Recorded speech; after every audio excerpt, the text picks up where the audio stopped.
before the story even begins, before a single memory unfolds, I need you to pause for just a moment. If you're here right now, it means something inside you is listening. So do one simple thing before we go any further. Subscribe to this channel. Not because I'm asking for numbers, but because what you're about to hear is not background noise. It's not a story you half listen to while scrolling. It's the kind of story that stays with you long after the screen goes dark. This is about those moments that split life into two parts. Before you knew, and after you couldn't unknow it. If you've ever believed you fully understood someone you loved, a parent, a guardian, someone who raised you, only to discover one night that there was an entire world inside them you never saw, then this story is for you. Because once you hear what my father said to me late that night, behind a door that was only half open, you'll understand something important. Some conversations change you. Some truths can't be packed away again. And some knocks, they don't just interrupt your night. They quietly rearrange your entire life. So subscribe now. And listen carefully. That I wasn't expecting the knock. Not at that hour. Not in that way. And definitely not from him. It was just past midnight when the sound touched my bedroom door. Not loud.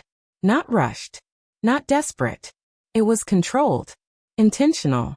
The kind of knock that doesn't ask, "Are you awake?" but instead whispers, "Are you ready for something you didn't know was coming?" My phone was still lit in my hand, frozen on a photograph I didn't remember opening. One of those pictures your fingers find before your mind catches up.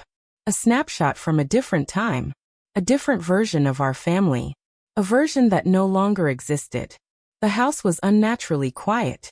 That deep, suspended silence that only happens when everyone else is asleep.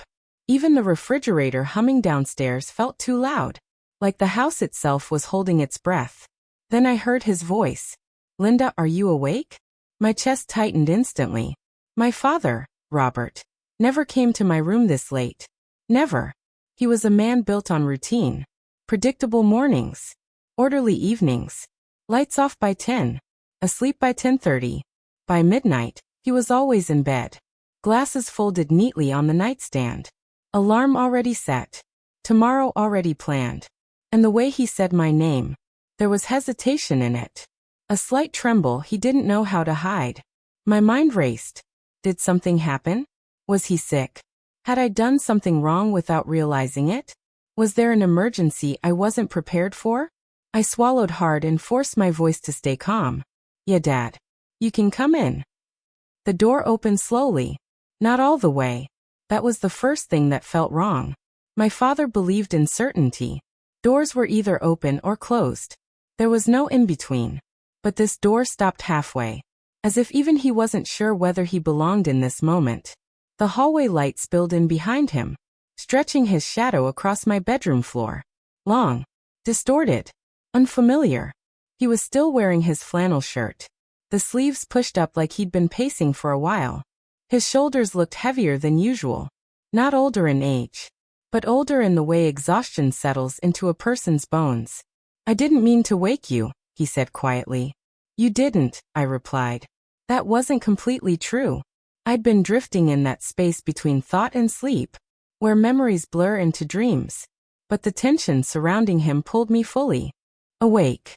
He stepped inside but didn't sit down. Instead, he leaned against my dresser, gripping the edge like he needed something solid to hold onto. That scared me more than the knock itself. I'd seen my father deal with real problems.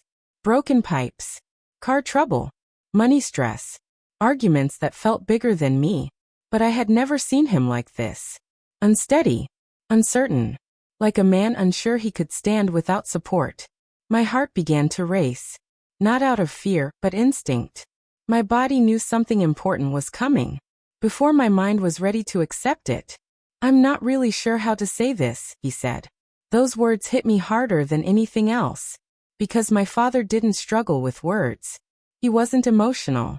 He wasn't dramatic. He was calm. Measured, quietly confident.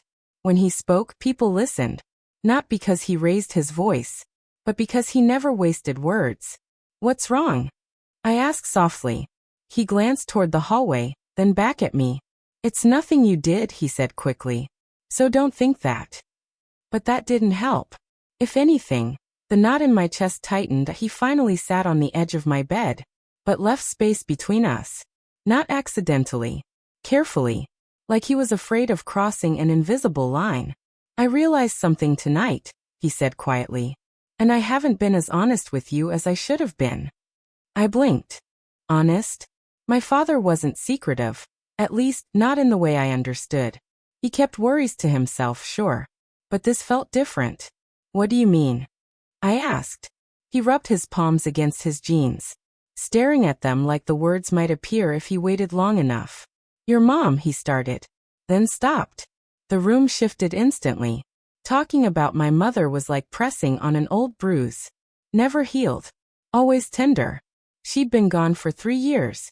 But moments like this made it feel like she had only stepped out of the room. She was better at these conversations, he said softly. She understood feelings in a way I never really did. My throat tightened. After she passed, he continued, I tried to step into that role. I tried to be everything. He exhaled slowly. I don't think I did a very good job.